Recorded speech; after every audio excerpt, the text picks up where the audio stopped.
어머니가 떠난 지 석 달. 유품을 정리하던 시골집 다락방에서 먼지 쌓인 나무 상자 하나가 발견됩니다. 그 속에는 제가 평생 알지 못했던 어머니의 비밀과 낯선 남자의 이름이 담겨 있었죠. 차가운 침묵 속에 감춰진 어머니의 진짜 삶은 무엇이었을까요? 한 여자의 일생을 뒤흔든 가슴 시린 진실을 지금 시작합니다. 이야기에 들어가기에 앞서 구독과 좋아요로 마음을 보태주세요. 영상을 보시는 분들의 하루에 행운이 닿기를 바랍니다. 보내주시는 성원은 영상 제작에 언제나 큰 힘이 됩니다. 그럼 이야기 시작하겠습니다.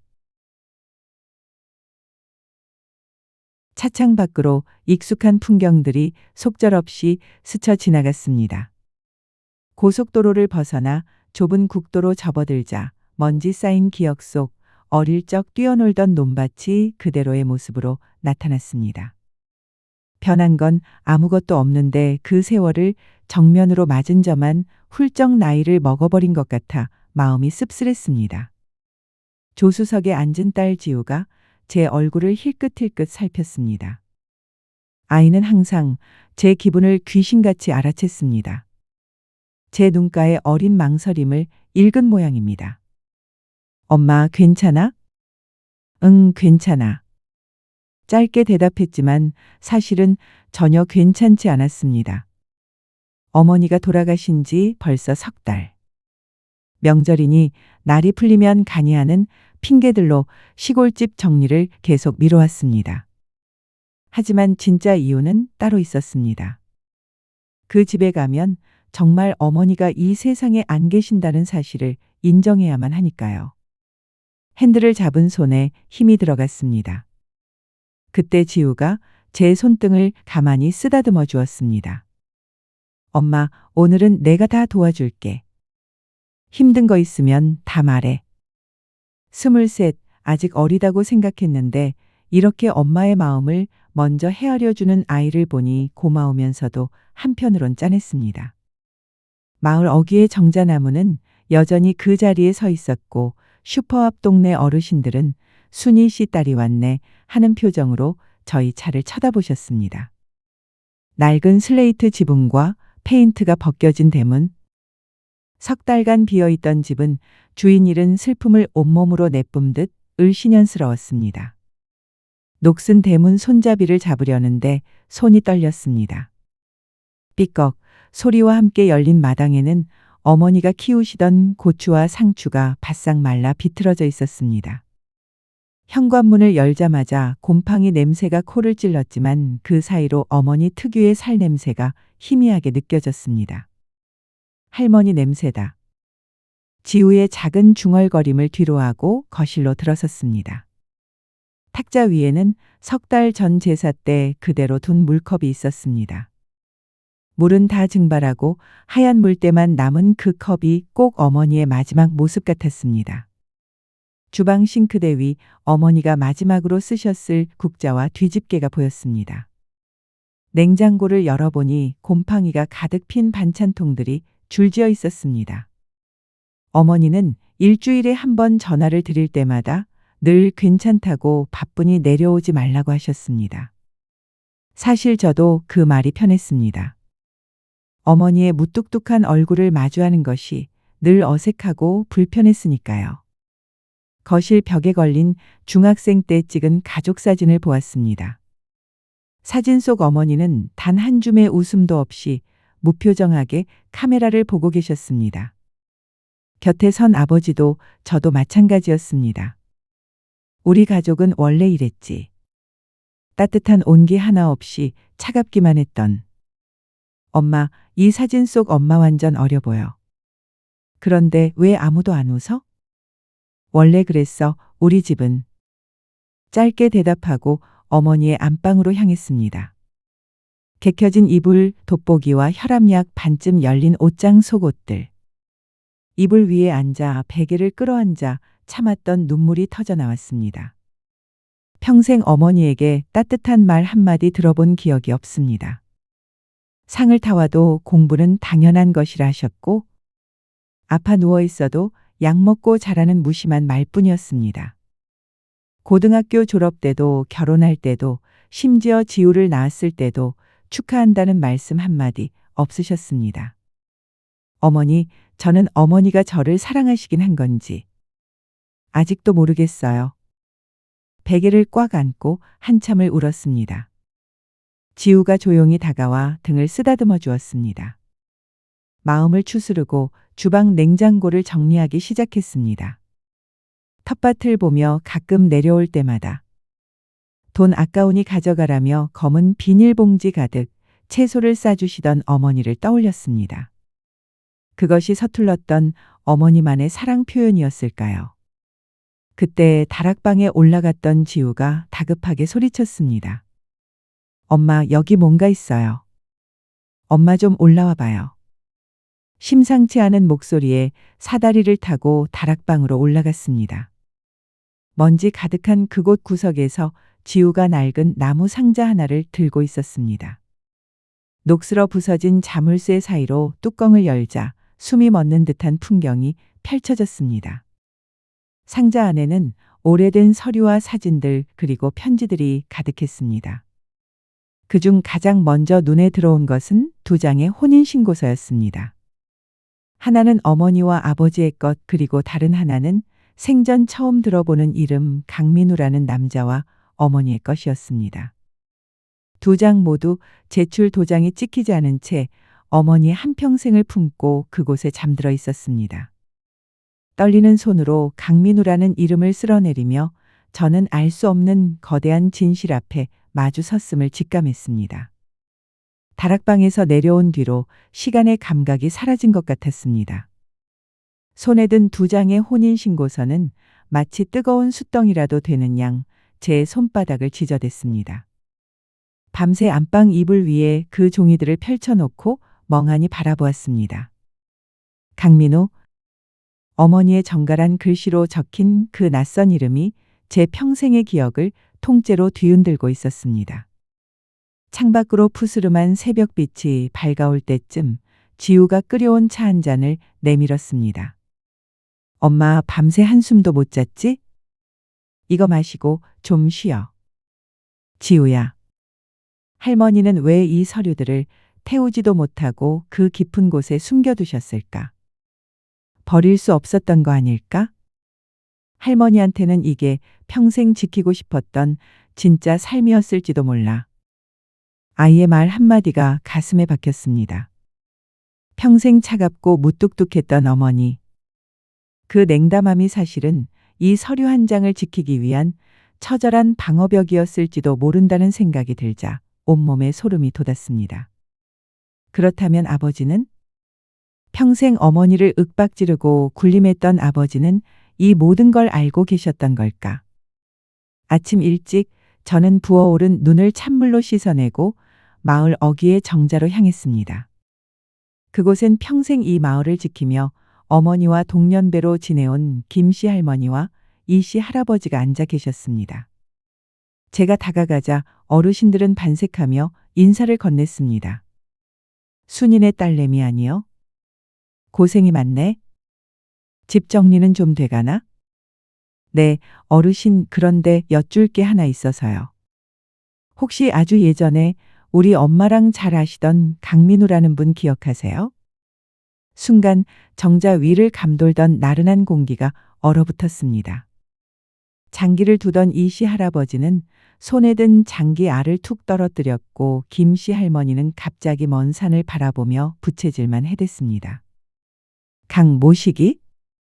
아유, 이 동네에 그런 이름 가진 사람은 없었어. 내가 기억력이 가물가물해서 그런가 보네. 맞아, 나도 처음 들어보는 이름이네. 순이가 워낙 조용히 살아서 그런 사람 알 리가 있나. 명백한 거짓말이었습니다. 어르신들의 눈동자는 흔들리고 있었고 서로 눈짓을 주고받으며 자리를 피하려는 기색이 역력했습니다. 평소 어머니의 안부를 묻던 따뜻한 이웃들이 아니었습니다. 그들은 무언가 거대한 비밀을 공유한 공모자들처럼 보였습니다. 다들 알고 있어. 엄마의 비밀을, 그리고 그 사람을. 집으로 돌아오는 길 슈퍼 앞 평상에 앉아있던 동네 동생 명숙이를 만났습니다. 명숙이는 어머니와 꽤 가깝게 지냈던 터라 혹시나 하는 마음에 다시 물었습니다. 명숙이는 주위를 살피더니 제 팔을 끌고 구석으로 갔습니다. 언니, 그 이름 여기저기 묻고 다니지 마. 옛날에 그 일 때문에 마을 전체가 뒤집어진 적 있었대. 우리 시어머니 말씀으로는 순이 아주머니가 도망가려다 붙잡혀 왔다고 하더라고. 도망을 가려다 붙잡혀? 누구한테?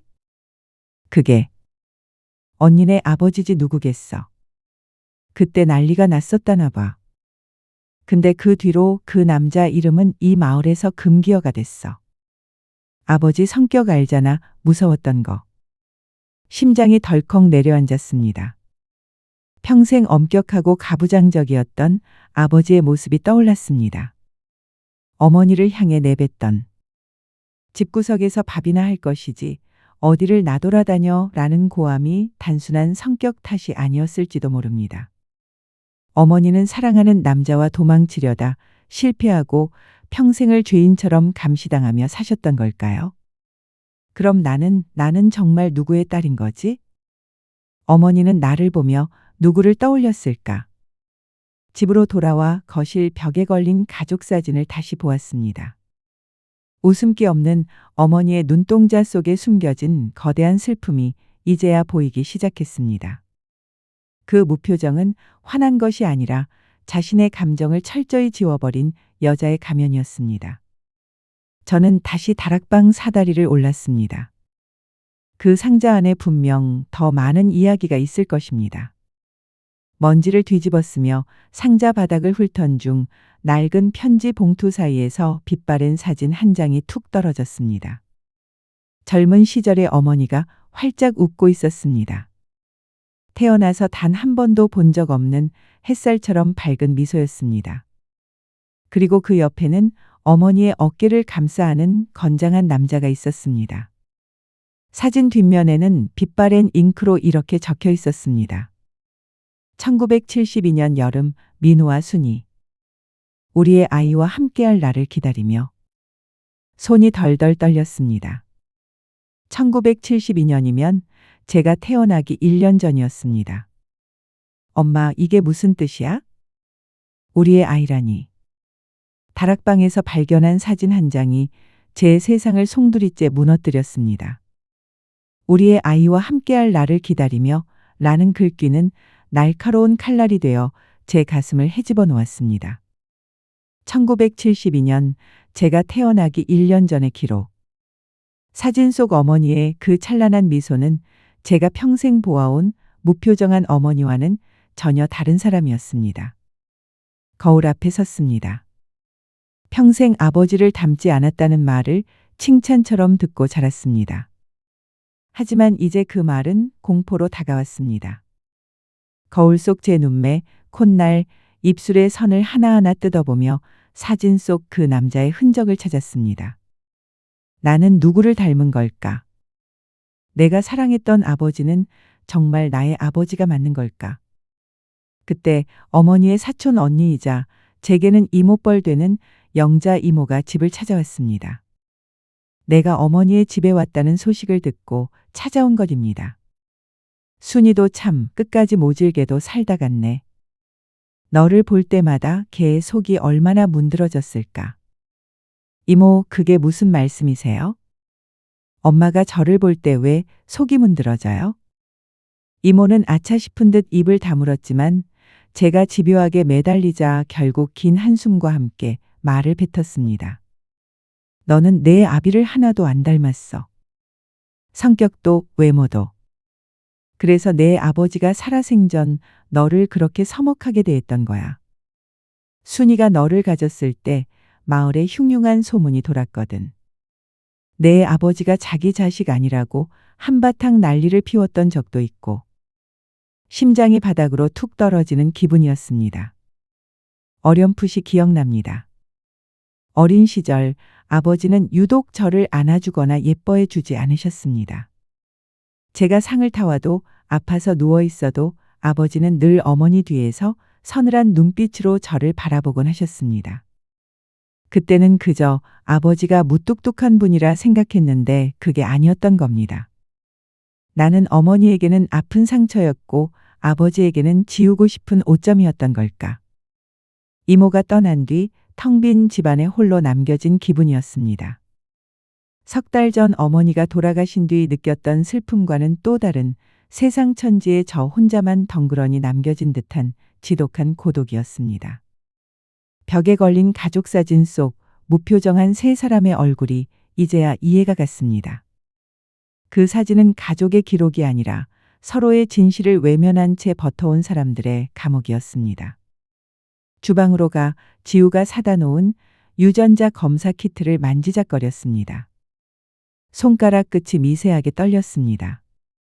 이 작은 면봉 하나면 모든 의문이 풀리겠지만 그 결과가 제 50년 인생을 거짓으로 판명할까봐 두려웠습니다. 엄마, 무서워하지 마. 할머니는 분명 엄마를 사랑했을 거야. 그러니까 그 힘든 세월을 견디며 엄마를 키운 거 아닐까? 어느새 곁으로 온 지우가 제 어깨를 감싸 안았습니다. 아이의 따뜻한 체온에 정신이 번쩍 들었습니다. 지우의 말대로 만약 제가 그 남자의 아이였다면 어머니는 왜 저를 포기하지 않았을까요? 왜 그 고통스러운 침묵을 견디며 제 곁을 지켰을까요? 도망치고 싶지 않아. 이제야 알 것 같아. 어머니가 왜 그렇게 차갑게 굴었는지, 왜 긴 세월 아무 말도 안 하셨는지. 저는 유전자 검사 키트를 내려놓았습니다. 검사 결과보다 더 중요한 것은 어머니의 진짜 마음이었습니다. 저는 다시 다락방 사다리에 올랐습니다. 이번에는 두려움이 아니라 어머니의 삶을 온전히 이해하고 싶은 간절함이었습니다. 강민호, 그 남자의 흔적을 찾아내야 했습니다. 그가 누구인지, 왜 어머니와 함께하지 못했는지, 그리고 왜 어머니는 2장의 혼인신고서를 나란히 간직해왔는지. 저는 먼지 쌓인 상자 속에서 어머니가 숨겨둔 또 다른 단서, 낡은 수첩 하나를 찾아냈습니다. 엄마, 나 이 사람 찾아볼래. 우리 엄마가 평생 가슴에 묻어둔 그 남자가 누군지 내가 직접 봐야겠어. 제 목소리에는 전에는 없던 단호함이 서려 있었습니다. 그것은 평생 어머니를 원망하며 살았던 딸이 비로소 어머니의 인생 앞에 한 여자로서 마주 서기로 한 결심이었습니다. 먼지 쌓인 다락방에서 가져온 낡은 수첩과 빛바랜 사진 한 장을 앞에 두고 저는 밤새 좁은 거실을 서성였습니다. 어머니가 평생을 숨겨온 강민우라는 이름이 제 삶의 근간을 이토록 흔들어 놓을 줄은 몰랐습니다. 그때 노트북을 켜고 무언가에 열중하던 지우가 저를 불렀습니다. 엄마, 이리 좀 와봐. 내가 페이스북이랑 인스타그램에서 강민우라는 이름을 다 뒤져봤거든. 사진 속 모습이랑 대조하면서 찾았는데. 여기 이 블로그 한번 봐봐. 지우의 손가락이 가리킨 화면 속에는 어느 사진작가의 기록이라는 제목의 블로그가 띄워져 있었습니다. 1970년대 시골 마을의 풍경을 담은 흑백 사진들이 즐비한 곳이었습니다. 그중 한 게시물에서 제 심장이 멈추는 듯한 사진을 발견했습니다. 다락방 상자 속 사진과 똑같은 구도, 똑같은 배경 속에서 활짝 웃고 있는 젊은 시절의 어머니였습니다. 이건 엄마야. 틀림없어. 이렇게 환하게 웃는 모습은 지우 너도 본 적 없지? 엄마, 여기 이 블로그 운영자가 강현석이라는 사람인데 자기 아버지가 남긴 유작들을 정리해서 올리고 있대. 근데 자기 아버지 성함이 강민우래. 지우의 목소리가 떨리고 있었습니다. 아이는 제 기분을 너무나 잘 알아챘고 제가 망설일 때마다 손등을 쓰다듬으며 용기를 주었습니다. 지우는 떨리는 제 손을 대신해 그 블로그 운영자에게 메시지를 보냈습니다. 저희 할머니 유품에서 강민호 선생님의 사진과 서류를 발견했습니다. 혹시 실례가 안 된다면 한번 뵐 수 있을까요? 그로부터 몇 시간 뒤 예상보다 빨리 답장이 도착했습니다. 엄마, 답장 왔어. 내일 서울 근교 작업실에서 보자고 하셔. 본인도 아버지 유품 중에서 우리 할머니와 찍은 사진을 보고 늘 궁금해하셨대. 갑작스러운 진전 앞에 두려움이 앞섰습니다. 만약 그를 만났을 때 제가 감당할 수 없는 진실이 쏟아져 나오면 어쩌나 싶었습니다. 하지만 지우는 제 손을 꽉 잡으며 말했습니다. 엄마, 괜찮아. 내가 같이 가줄게. 힘든 거 있으면 내가 다 말해줄게. 이건 할머니가 엄마한테 남긴 마지막 숙제일지도 몰라. 23, 아직 어리다고 생각했던 딸아이가 이토록 커 보일 수가 없었습니다. 다음 날 아침 저희는 서둘러 시골집을 나섰습니다. 마을 어귀 정자나무 아래 어르신들이 여전히 모여 앉아 계셨지만 이제는 그들의 침묵이 무섭지 않았습니다. 작업실로 가는 차 안에서 저는 창밖을 보며 생각했습니다. 평생 어머니는 제게 무뚝뚝한 말만 내뱉으셨습니다. 상을 타와도 무심했고 아파서 누워 있어도 약 먹고 자라는 말뿐이었죠. 하지만 이제 보니 어머니는 평생을 거대한 비밀의 무게를 견디며 사셨던 거였습니다. 사랑하는 사람과 헤어지고 사랑하지 않는 남자 곁에서 엄마라는 이름으로 버텨야 했던 그 삶이 얼마나 시리고 외로웠을까요? 엄마, 조금만 기다려요. 이제 제가 엄마의 진짜 이야기를 들어주러 가요. 마침내 도착한 조용한 숲속의 작업실. 문을 열고 나오며 저희를 반기는 한 중년 남성의 얼굴에서 저는 어제 사진 속에서 보았던 강민우 씨의 눈매를 발견했습니다. 지우가 제 뒤에서 가만히 제 등을 밀어주었습니다. 낯선 이와의 만남이 아닌 잃어버린 시간과의 조우가 시작되려는 찰나였습니다. 작업실 안은 오래된 종이 냄새와 현상액 냄새가 뒤섞여 묘한 긴장감을 자아냈습니다. 벽면 가득 붙은 흑백 사진들 속에서 저는 또 한 번 어머니의 흔적을 발견했습니다. 1970년대의 거친 질감 속에서도 어머니 순이는 눈부시게 빛나고 있었습니다. 현석 씨는 낡은 가죽 가방 하나를 테이블 위에 올려놓았습니다. 그것은 그의 아버지가 평생 분신처럼 아꼈던 가방이라고 했습니다. 저희 아버지께서는 돌아가시기 직전까지 이 가방을 머리맡에 두셨습니다. 그 안에는 평생 현상하지 못한 필름 몇 통과 이름 모를 한 여인에게 쓴 붙이지 못한 편지들이 가득했죠. 현석 씨가 건넨 빛바랜 편지 한 통을 펼쳤습니다. 그 속에는 50년 전 그 시대의 서글픈 진실이 빼곡히 적혀 있었습니다. 민우 씨와 엄마는 서로를 지독하게 사랑했구나. 그런데 왜 우리는 그 차가운 가족 사진 속에서 서로를 외면하며 살아야 했을까? 현석 씨의 입을 통해 흘러나온 이야기는 충격적이었습니다. 1972년 민우 씨는 민주화 운동에 연루되어 쫓기던 신세였고 어머니는 이미 저를 뱃속에 품고 있었습니다.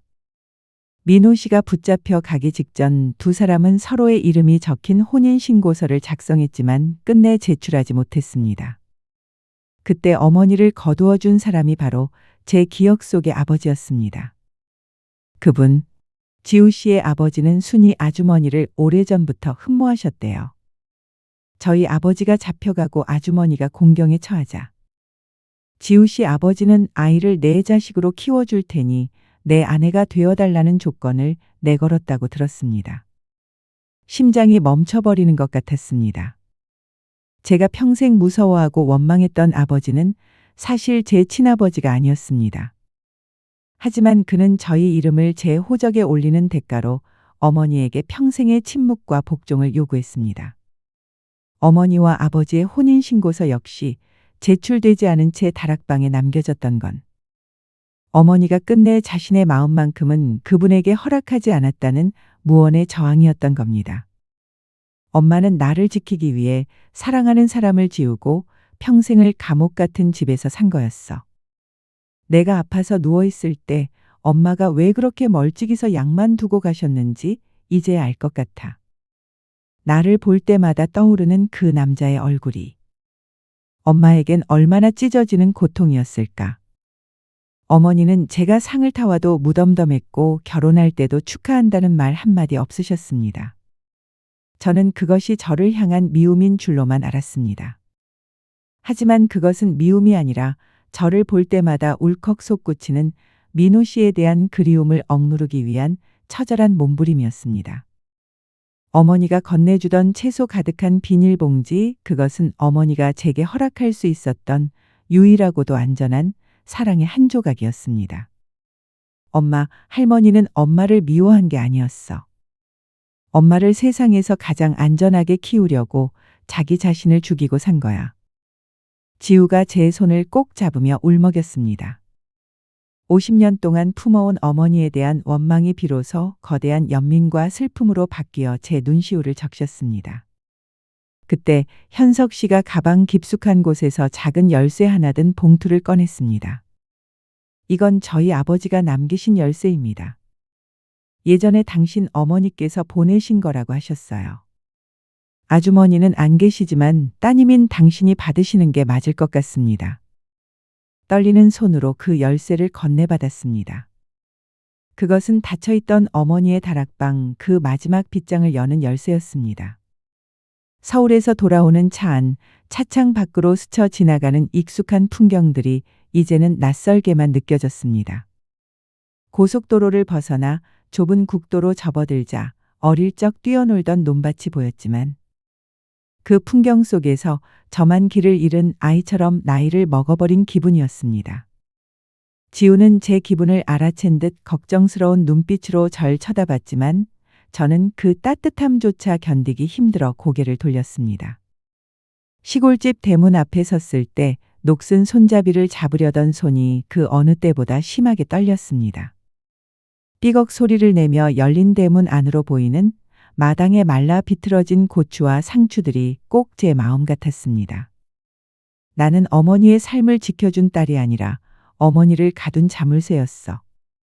내가 태어나지 않았더라면 어머니는 그 사람과 함께 환하게 웃으며 살 수 있었을 텐데. 현관을 열자 오랫동안 사람이 살지 않은 집 특유의 냄새가 코를 찔렀습니다. 거실 벽에 걸린 무표정한 가족사진 속에서 저를 서늘하게 바라보는 아버지의 눈빛이 이제야 해석되었습니다. 아버지는 저를 자식으로 사랑한 게 아니라 어머니를 곁에 묶어두기 위한 볼모로 여기셨던 겁니다. 엄마, 왜 또 그 사진을 그렇게 보고 있어? 마음 아프게. 지우야, 이 사진 속에서 웃는 사람이 아무도 없는 이유를 이제 알겠어. 우리 가족은 처음부터 가짜였던 거야. 제 목소리는 갈라져 있었습니다. 안방으로 들어가 어머니가 사용하시던 이불 위에 주저앉았습니다. 벽장 한 구석에 놓인 혈압약과 돋보기를 보니 가슴이 찢어질 듯 아팠습니다. 제가 상을 타왔을 때도 아파 누워있을 때도 어머니가 왜 그렇게 차갑게만 굴었는지 이제야 선명해졌습니다. 저를 안아주면, 저를 예뻐해주면 그럴수록 자신이 버린 강민호 씨에 대한 죄책감이 어머니를 옥죄었을 테니까요. 어머니, 저는 그것도 모르고 어머니를 원망만 했어요. 저를 사랑하지 않는다고 왜 그렇게 무뚝뚝하냐고. 갑자기 집안의 모든 흔적이 저를 비난하는 것 같았습니다. 냉장고 속 곰팡이 핀 반찬통들, 주방에 그대로 놓인 국자와 뒤집개. 평생 내가 사 먹으면 돈 아까우니 가져가라며 싸주던 그 비닐봉지들이. 실은 어머니가 제게 줄 수 있었던 가장 안전하고도 슬픈 거리두기였다는 사실에 숨이 막혔습니다. 지우가 제 등을 쓰다듬어 주었지만 저는 그 손길을 뿌리치고 싶었습니다. 저라는 존재 자체가 어머니에게는 평생의 형벌이었을지도 모른다는 생각에 제가 살아온 50년의 세월이 모두 부정당하는 배신감을 느꼈습니다. 엄마, 왜 이래? 정신 차려. 미안해, 지우야. 엄마가 너무 미안해서 그래. 할머니한테 내가 무슨 짓을 한 건지 모르겠어. 절망의 끝에서 저는 현석 씨에게 받은 열쇠를 꺼냈습니다. 다락방 구석, 먼지 쌓인 괴짝 속에 어머니가 숨겨두었던 마지막 상자가 보였습니다. 그 상자 안에는 아버지가 어머니를 감시하며 썼던 일기장과 어머니가 남몰래 적어둔 참회록이 들어있었습니다. 그 참회록의 첫 줄을 읽는 순간 저는 바닥으로 무너져 내렸습니다. 내 딸아, 너의 얼굴에서 그 사람의 눈매를 볼 때마다 나는 매일 죽고 싶었단다. 하지만 너를 살리는 것이 내가 지어야 할 마지막 업보였기에 나는 기꺼이 너를 위한 감옥이 되기로 했다. 그것은 어머니가 제게 남긴 세상에서 가장 아프고도 지독한 고백이었습니다. 저는 그 종이를 부여잡고 짐승처럼 울부짖었습니다. 제 존재가 어머니의 희망이 아니라 재앙이었다는 사실을 확인한 순간 그것은 제 생애 최악의 순간이었습니다. 다락방의 먼지 냄새는 여전히 코끝을 찔렀습니다. 저는 현석 씨에게 받은 낡은 열쇠로 어머니의 괴짝 안 마지막 비밀이 담긴 작은 함을 열었습니다. 그 안에는 낡은 베네쩌고리 한 벌과 저에게 끝내 보내지 못한 편지 뭉치가 들어 있었습니다. 어머니, 당신은 왜 이 모든 걸 이 먼지 구덩이 속에 숨겨두셔야만 했을까요? 편지들은 하나같이 날짜도 없이 나의 보배에게라는 말로 시작되고 있었습니다. 그 속에는 제가 평생 오해해온 어머니의 차가움에 대한 떨리는 고백이 적혀 있었습니다. 내가 상을 받아왔을 때 나는 너를 덥석 안아주고 싶었다. 하지만 그럴 수가 없었어. 내가 너를 예뻐하고 아끼는 모습을 보일 때마다 그 사람이 내 눈매에서 그 남자의 흔적을 찾아낼까봐 겁이 났단다. 너를 지키려면 내가 너를 미워하는 척, 무심한 척 살아야만 했어. 눈물이 앞을 가려 글자가 번져 보였습니다. 제가 아파 누워있을 때 어머니가 그저 약 먹고 자라며 문을 닫고 나갔던 그 냉정한 뒷모습이 떠올랐습니다. 그것은 무관심이 아니라 행여나 자신의 떨리는 손길이 아버지에게 들킬까봐 어머니 스스로 자신의 심장을 도려내며 참아낸 필사적인 연기였던 겁니다. 나는 어머니가 저를 사랑하지 않는 줄로만 알았어요. 그런데 그 차가운 침묵이 나를 살리기 위한 어머니의 유일한 무기였다니. 편지 뭉치 밑바닥에는 제출되지 못한 2장의 혼인신고서가 다시 모습을 드러냈습니다. 강민우라는 이름 옆에 적힌 어머니의 이름. 어머니는 평생을 그 이름을 가슴에 품고 살면서도 현실에서는 아버지의 아내로 저의 엄마로 죽은 듯이 지냈습니다. 어머니가 시장에서 사먹는 건 돈 아깝다며 검은 비닐봉지에 고추며 상추를 가득 싸주던 그 투박한 손길. 그것은 차마 말로 하지 못한 사랑한다는 고백을 대신해 어머니가 제게 건넸던 생명의 조각들이었습니다. 엄마, 이것 봐, 여기 적혀 있어. 민호 씨를 닮은 내 딸아, 너는 나의 슬픔이 아니라 나의 유일한 구원이었다라고. 지우가 어머니의 수첩 뒷장 바스라진 종이 조각을 읽어주었습니다. 그 순간 제 가슴 속을 꽉 채우고 있던 원망의 둑이 완전히 무너져 내렸습니다. 평생 사랑받지 못한 딸이라고 스스로를 가엾게 여겼던 제 오만이 부끄러워 견딜 수 없었습니다. 어머니는 저를 위해 자신의 인생을 통째로 갈아 넣어 방패를 만드셨습니다. 따뜻한 말 한마디, 다정한 포옹 한 번을 포기하는 대신 제 목숨과 이름을 지켜내셨던 겁니다. 어머니, 미안해요. 너무 늦게 알아서. 당신의 그 시린 손을 한 번도 따뜻하게 잡아주지 못해서 정말 미안해요. 저는 다락방 바닥에 얼굴을 묻고 한참을 울었습니다. 그것은 통곡이 아니라 50년 만에 비로소 어머니와 마음으로 마주 앉아 나누는 첫 번째 대화였습니다. 지우가 제 어깨를 감싸 안으며 같이 울어주었습니다.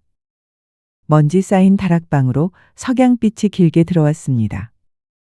그 빛 속에서 저는 처음으로 어머니의 진짜 얼굴을 보았습니다.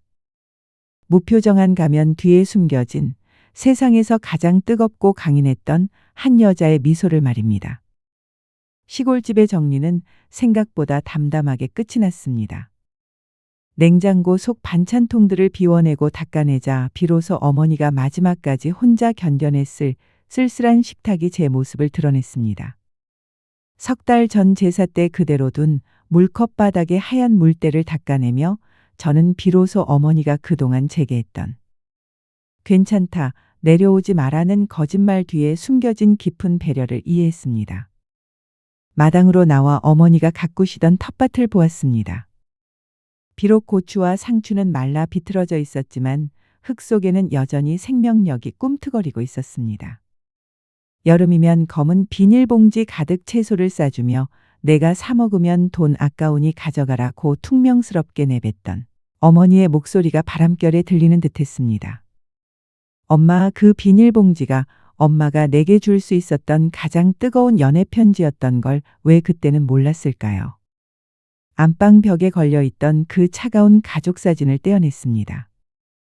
아무도 웃지 않아 볼 때마다 가슴이 답답했던 그 사진이었지만 이제는 그 무표정 뒤에 숨겨진 어머니의 결연한 의지를 읽어낼 수 있었습니다. 어머니는 그 웃음을 포기하는 대가로 저를 온전히 키워내셨습니다. 저는 그 옆에 지우가 출력해온 젊은 날의 어머니와 강민우 씨가 활짝 웃고 있는 사진을 나란히 놓았습니다. 엄마, 이제 할머니도 이 사진 속에서는 마음껏 웃으시겠지. 우리 엄마도 이제 그만 미안해. 지우가 제 손을 꼭 잡으며 말했습니다. 딸의 응원 덕분에 저는 비로소 50년 동안 저를 옥죄던 사랑받지 못한 아이라는 굴레에서 벗어날 수 있었습니다. 저희는 마지막으로 다락방 사다리를 접어 올렸습니다. 먼지 쌓인 낡은 집, 처음 대문 앞에 섰을 때는 손이 떨릴 정도로 두려웠던 곳이었지만 이제 이곳은 제게 가장 소중한 진실을 일깨워준 성소가 되었습니다. 녹슨 대문을 닫고 자물쇠를 채우는 제 손엔 더 이상 망설임이 없었습니다. 차에 올라타 마을 입구의 정자나무를 지날 때 동네 어르신들이 저희를 향해 손을 흔들어 주셨습니다. 저를 순희 씨 딸로만 보던 그 눈빛들이 이제는 한 가족의 비밀을 지켜준 든든한 증인들처럼 느껴졌습니다. 어머니, 저는 이제 어머니를 원망하지 않아요. 당신이 지켜낸 이 삶을 저도 지우와 함께 정성껏 살아낼게요. 사랑해요, 엄마. 고속도로를 따라 집으로 돌아오는 길, 차창 밖 풍경은 여전했지만 제 마음은 낯선 국도를 지나던 그때와는 전혀 달랐습니다. 이제 저는 나이만 먹은 서툰 어른이 아니라 어머니의 거대한 사랑을 등에 업은 당당한 딸로서 세상을 마주할 준비가 되었습니다. 조수석의 지우는 어느새 잠이 들었고 라디오에서는 따뜻한 선율의 음악이 흘러나왔습니다. 지우의 머리를 가만히 쓰다듬으며 저는 처음으로 소리내어 웃어보았습니다. 어머니의 다락방은 닫혔지만 제 마음속의 다락방은 이제야 활짝 열려 봄바람을 맞이하고 있었습니다. 오늘 들려드린 이야기가 여러분의 마음에 따스한 온기가 되었을까요? 앞으로도 우리네 인생을 닮은 마음 편안해지는 이야기들 계속 전해드릴 수 있게 구독과 좋아요로 힘을 보태주세요. 그리고 사연 속 주인공분께 전하고 싶은 응원의 말씀이 있다면 댓글로 따뜻한 마음 나눠주시길 부탁드립니다. 여러분의 오늘이 어제보다 더 평안하시길 늘 응원하겠습니다. 지금까지 세상 이야기였습니다. 고맙습니다.